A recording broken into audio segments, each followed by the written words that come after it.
Hola, buenas tardes. Día político por TSI. Saludo al abogado Eduardo Fuentes. ¿Cómo está usted? Feliz de estar en este espacio, Ramón. Feliz de poder compartir las expectativas y todos los retos que vienen por delante. Ya vamos a hablar de su situación allá en el Consejo Nacional Electoral. Quiero saludar rápidamente también al abogado Tony García. ¿Cómo está, abogado? Mucho gusto. Buenas tardes. Muy buenas a usted y a su invitado. Un placer estar en su programa para este tema tan candente y tan interesante de toda la población hondureña. Gracias, abogado. Bien, antes de que comencemos el programa, escuchemos lo que dice el diputado secretario general del Congreso Nacional, don Carlito Ledesma. Ha hablado este día y ha dicho de la agenda que se va a cubrir en el Congreso Nacional a esta convocatoria a sesión de diputados el día martes y miércoles. Puntual, esto es lo que ha dicho. Efectivamente, el presidente Tomás Zambrano el día de ayer convocó a sesión para el Congreso Nacional el día martes 30 y el día miércoles 1 de julio, donde se va a estar tomando ya la promesa de ley a los consejeros que en este caso van a estar tomando ya la promesa de ley. Y obviamente el día de mañana 30 tenemos que, uno de los temas, Ramón y pueblo hondureño que nos escucha esta mañana, nos ve y nos escucha, es unos contratos y en este caso que se tiene con el BID, que tienen que ser aprobados ya que el 3 de julio vencen y Honduras estaría perdiendo este dinero que es de mucha importancia para proyectos que se están realizando a nivel nacional. Mañana, el miércoles, se juramenta a Eduardo Fuentes, a Isa Zelaya y también al abogado Mejía. Efectivamente, el día miércoles, recordemos que los permisos que solicitaron las dos consejeras vence mañana 30 de junio, entonces por ende la ley así lo manda y la Constitución de la República, no pueden quedar acéfalos y el día miércoles se les estaría tomando ya la promesa de ley. Bueno, así ha sido de claro y de contundente en cuanto a la agenda legislativa del secretario general del Congreso Nacional. Por eso me acompaña aquí el abogado Eduardo Fuentes, porque no solamente es juramentarlo, sino que va a ir a hacer usted ahí en el cargo por este permiso temporal que le dan a la abogada Cosette López. ¿Listo para esta juramentación? Estamos listos, licenciado Matute, y más que listos que para una juramentación, listos para asumir ese reto y todas las implicaciones que este tiene. El Congreso Nacional de la República pues aprobó las licencias de las consejeras Cosette Alejandra López Osorio y Ana Paola Hall. Posteriormente a la aprobación de esas licencias, pues se aprobó el nombramiento para cubrir esas licencias, en ese caso la abogada Aixa Zelaya, su servidor en el Consejo Nacional Electoral, y también a la misma vez pues se aprobó una licencia para este servidor en el cargo de comisionado de la Unidad de Financiamiento, Transparencia y Fiscalización, y para cubrir esa licencia pues se nombró también al abogado Juan Pablo Hernández.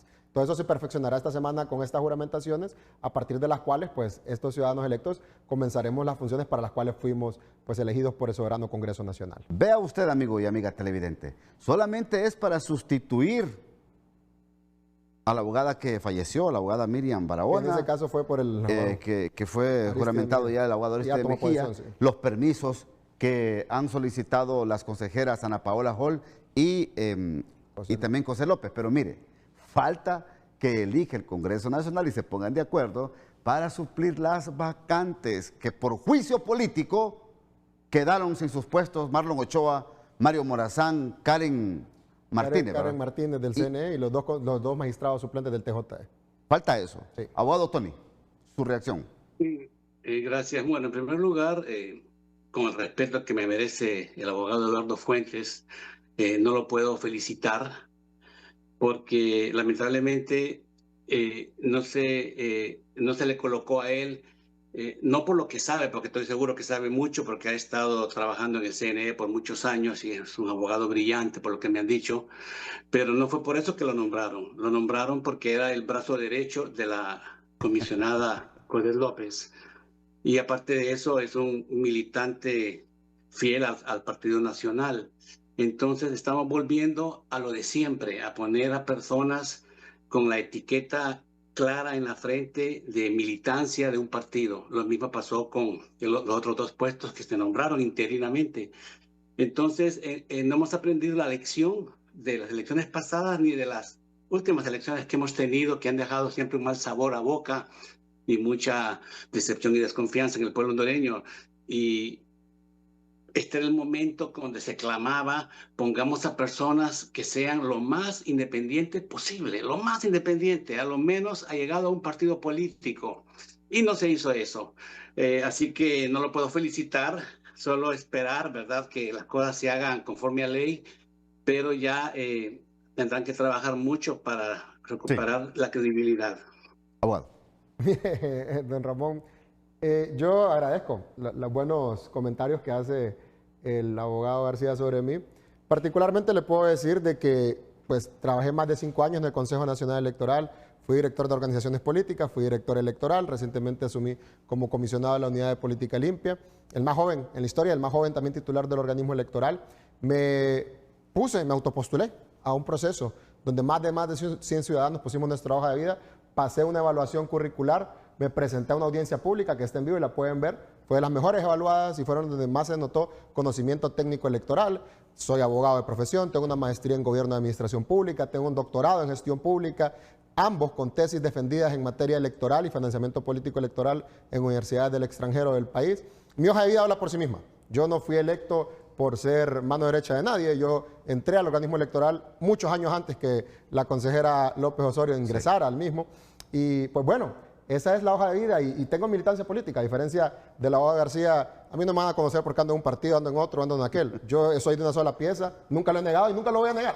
Lo que sí le puedo decir al abogado García y a la población que nos está viendo y nos escucha es de que en Eduardo Fuentes tengan la claridad que hay un servidor que primero llega a un organismo electoral motivado por un profundo amor por Honduras, motivado por un respeto irrestricto a la Constitución de la República y a la ley electoral de Honduras, que cuando le ha correspondido anteponer la ley a un interés político partidario, siempre la ley ha sido mi espada y esa no va a ser la excepción en esta función. En Eduardo Fuentes no van a ver un Marlon Ochoa, no van a ver un Mario Morazán, que va a estar recibiendo directrices desde un mitin político o va a seguir directrices que da el coordinador de un partido político. Mi directriz me la da Dios, al que me encomiendo todos los días. Mi directriz me la da la ley, que con claridad ya establece cuáles son los procedimientos que lo podemos tener. Pero también mi directriz me la da la experiencia, el conocimiento y la formación para poder implementar los cambios que la institucionalidad electoral necesita en Honduras. Por lo cual, pues, comentarios de este tipo y como muchos otros que pueden llegar no nos van a definir. Lo va a definir y yo le pido a todo el mundo que no me felicite ahora.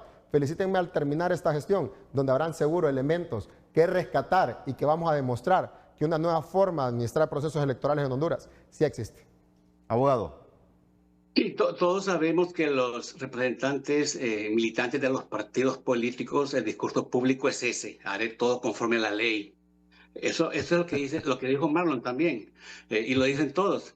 El problema no es lo que dicen, sino su trayectoria política. Lo acaba de decir, que es un orgulloso, un militante fiel del Partido Nacional. Por lo tanto, la lealtad de él en un momento crucial será lo que el Partido Nacional le diga, lo mismo que a la otra persona y que al otro. Entonces era el momento de despolitizar el CNE, era de empezar con pie derecho. Habían candidatos ahí brillantes, menos entregados a un partido o relativamente independientes, y no se dio. Entonces sabemos muy bien que el abogado Fuentes no llegó por su conocimiento, porque lo dije desde un comienzo, estoy seguro que lo tiene, pero llegó por su lealtad y por ser el brazo derecho del Partido Nacional. Pero bueno, eso ya es un tema, ya contestó, yo ya contesté. Ahora, abogado García, sí. Mire, ¿qué pasó con la elección del señor Eduardo Fuentes? Recuerde usted que las dos consejeras, porque nadie descarta en este país que en todas las instituciones hay representación política, hay de Libre, Partido Liberal y Partido Nacional. Eso no lo podemos negar. ¿Qué pasa con estos dos señores, o con el señor Fuentes y la señora Isa, que van a ocupar los cargos de vacantes que dejaron militantes de sus partidos? Por eso es que se toma esto, que vence mañana, 30 de junio, la solicitud de permiso, porque a partir del 1 de julio ya deberían de estar ellas prácticamente ejerciendo otra actividad. Ahora, lo que sí nos debe de llamar la atención poderosamente esta mañana, amigo y amiga televidente, es lo que va a pasar con los sustitutos de Marlon Ochoa, de Mario Morazán, de Karen Martínez y de los dos suplentes en el Tribunal de Justicia Electoral. Es ahí donde el pueblo hondureño tiene expectativa. Si van a seguir Libertad y Refundación ocupando estos cargos, abogado García, o en su defecto, Sí. el bipartidismo buscará aplicar algún tipo de medicina en este caso. Cambiemos la ley y esperemos que con las reformas electorales que esperamos que se hagan, y las cosas van a empezar a cambiar en Honduras. Abogado Fuentes. No, licenciado, para mí realmente no es mi objetivo en este espacio venir a polemizar la legalidad de las licencias. Eso lo aprobó el Congreso Nacional de la República. No es mi objetivo venir a polemizar si los méritos los tengo. Yo eso ya lo supuse. Lo que le puedo decir, licenciado, es de que efectivamente hay actividades prioritarias que se tienen que tomar en cuenta, que a esta altura, después del proceso electoral, hay muchas actividades que se tuvieron que haber hecho, no se han realizado, y ese es el reto que tenemos, ya el trabajo para el cual hemos... Y eso quiero que hablemos después de la primera pausa. Más de 30 millones de lempiras, dicen los transportistas, se les adeudan desde las elecciones primarias del famoso 9 de marzo. ¿Qué otros gastos hay que cumplir? ¿Qué otras acciones administrativas tienen que hacer ustedes? ¿Cuál es la tarea que tienen pendientes para lo que resta del 2026? Después de la pausa me explica, por favor.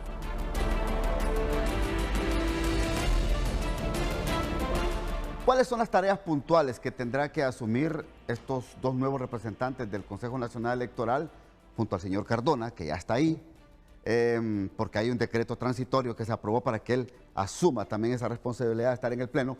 Pero puntualmente, ¿qué es lo que van a ir a hacer? ¿Qué es lo que hay que hacer? ¿Cuál es lo urgente que hacer en el CNE? Efectivamente, licenciado, yo lo tengo muy claro y va en dos etapas, porque por un lado hay que llevar todas aquellas actividades concernientes al cierre del proceso de elecciones generales del año 2025. Usted mencionaba antes de la pausa un punto que es relevante y es, en efecto, el tema del pago a la empresa de transporte de las elecciones primarias está con algunos pendientes a pesar que se han hecho algunos pagos parciales. ¿Qué sucede? Pues no es desconocimiento de nadie el fallo del incumplimiento parcial que hubo en este proceso, por lo cual inclusive esto se derivó en persecuciones de índole penal, donde personas que laboran en el Consejo Nacional Electoral al sol de hoy tienen problemas porque están libres pero con medidas cautelares cuando el dueño de la empresa pues ya tuvo su sobreseimiento. Ante esa situación, pues es necesario hacer toda la evaluación y poder aplicar las sanciones correspondientes y hacer los pagos que correspondan para cerrar ese proceso. Eso con respecto a las elecciones primarias. De las elecciones generales tenemos pendiente el pago de la deuda política. Ese es un tema que está pendiente, que se pueda liquidar los fondos anticipados que se dieron y dar los sobrantes a cada uno de los partidos políticos legalmente inscritos. De igual manera, el Congreso Nacional de la República, cuando aprobó el presupuesto especial para elecciones generales, estableció que ese presupuesto tenía que ser liquidado por el CNE. Correcto. Entonces se tiene que hacer la liquidación de ese presupuesto, pero para poderlo liquidar, pues te tienen que salir con todos los pendientes financieros. Y todas estas actividades, pues, son concernientes al cierre del proceso. De igual manera, las buenas prácticas en materia electoral internacionales nos establecen que después de un proceso electoral se tiene que hacer una autoevaluación de los proyectos electorales. Fueron más de 30, evidentemente hay cosas que funcionaron, pero hay cosas que fallaron y el primer crítico no tienen que ser las misiones de observación electoral internacionales ni nacionales, tiene que ser el propio organismo electoral. Y a esta altura no se ha hecho esa autoevaluación de los proyectos. Ahora, ¿ya está cerrado o no las elecciones del 30 de noviembre?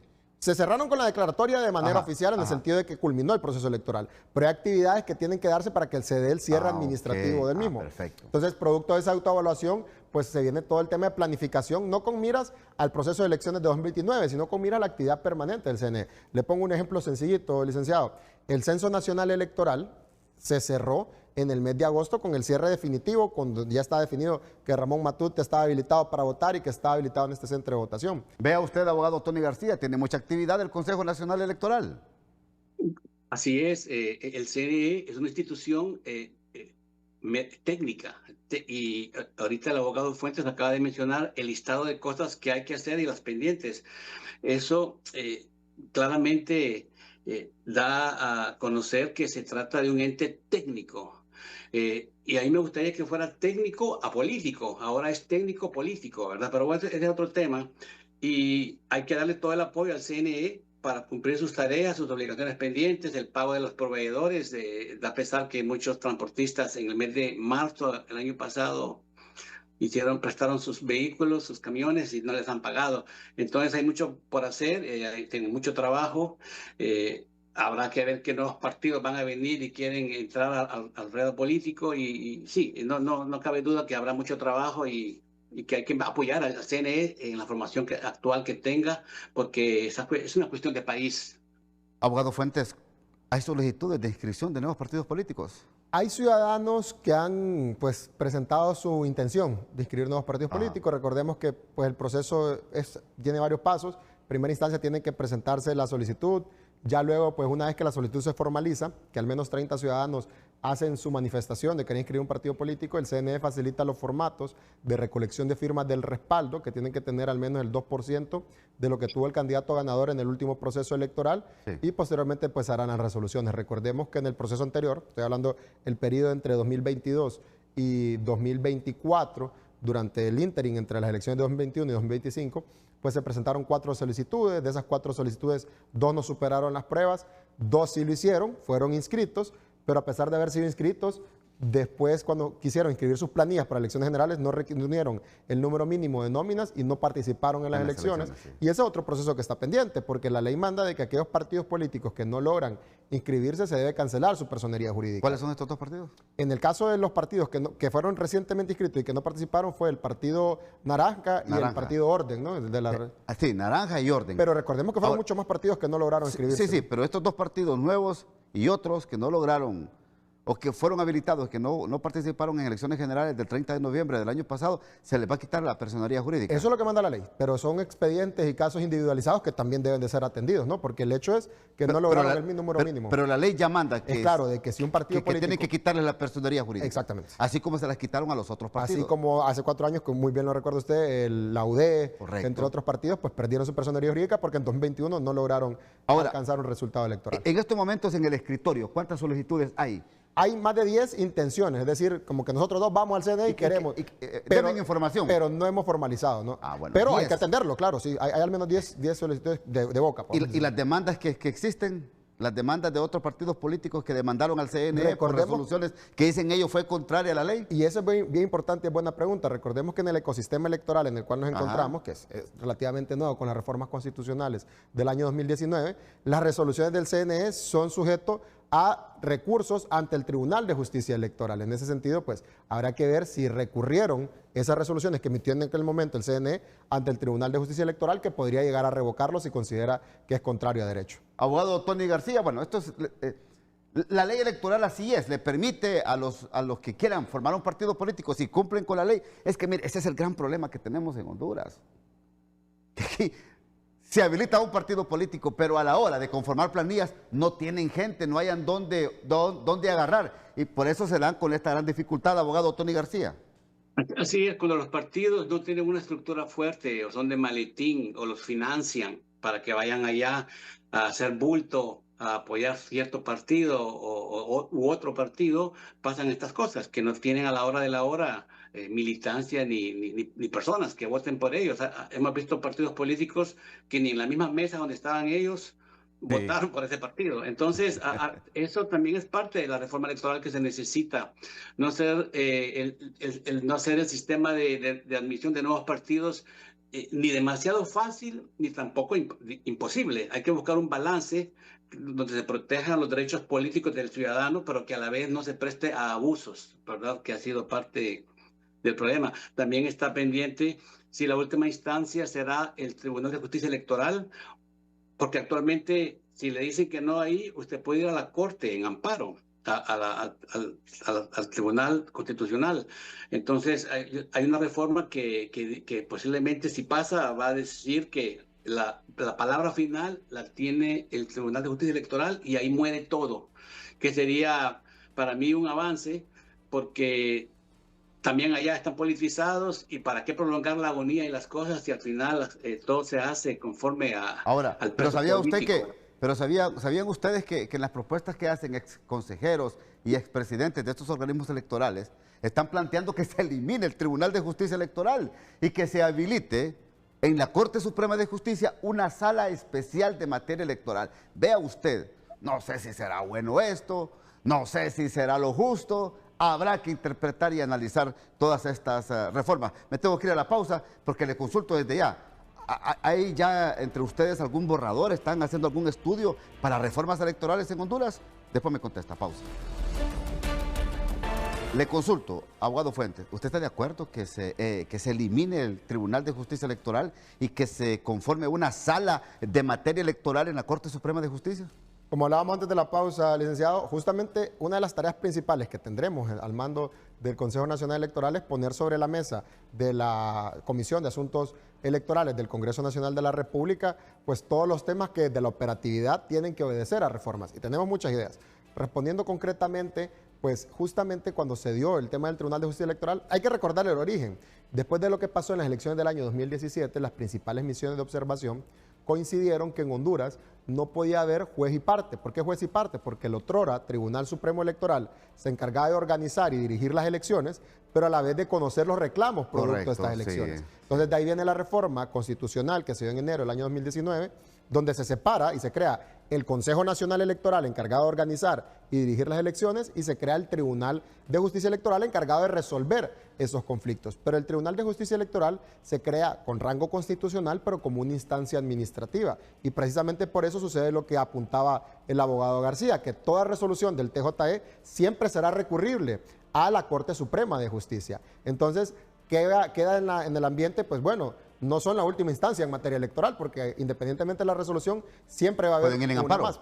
¿Y qué pasa? Cuando miramos las buenas prácticas en otros países, lo que existe es una sala de lo electoral o una circunscripción especial, como se creó en algún momento en materia de corrupción, que se creó un juzgado especial en materia de corrupción. Entonces, la idea que plantean los expresidentes del organismo electoral es establecerlo como un ente adscrito al Poder Judicial, de manera de que pueda tener esa definición total en las resoluciones y que tenga mayor firmeza y poder garantizar seguridad jurídica en materia electoral. ¿Qué opina usted, abogado? Por favor, en un minuto, por el tiempo. Sí, no, totalmente de acuerdo. Me parece bien si se inscribe a la Corte Suprema de Justicia. Pero lo importante es que haya solamente un fallo, no que hayan dos. O la palabra final la tiene la Corte o la tiene el Tribunal de Justicia Electoral, pero no ambas, porque si no, esto se prolonga en el tiempo y no es bueno en economía procesal ni en los resultados cuando los tiempos apremian. Muchas veces el calendario electoral no puede esperar, así que una segunda y definitiva instancia, sea quien la dé, es lo correcto. Sí. Bueno, sí, porque si se hace esta reforma, prácticamente se le da corte de chaleco, como decimos popularmente los hondureños, al Tribunal de Justicia Electoral. Y tendrían que recurrir directamente a una sala especial electoral allá a la Corte Suprema de Justicia, porque no va a tener razón de ser de seguir manteniendo una institución que más bien lo que va a generar es más gastos al erario público. Sí, claro, esa es la razón. Pero también va encaminada a elevarle el rango, ¿no? El rango a rango judicial dentro del Poder Judicial. Bueno, gracias, abogado, muy amable. Suerte ahí, ¿verdad? Muchas gracias. El miércoles lo juramentan. Primero Dios. Gracias, abogado García. Yo sé que usted también. Gracias a usted. Gracias, muy amables. Hasta luego. Gracias, muy amable, gracias. Hasta aquí el programa. Que pasen una feliz y bendecida noche.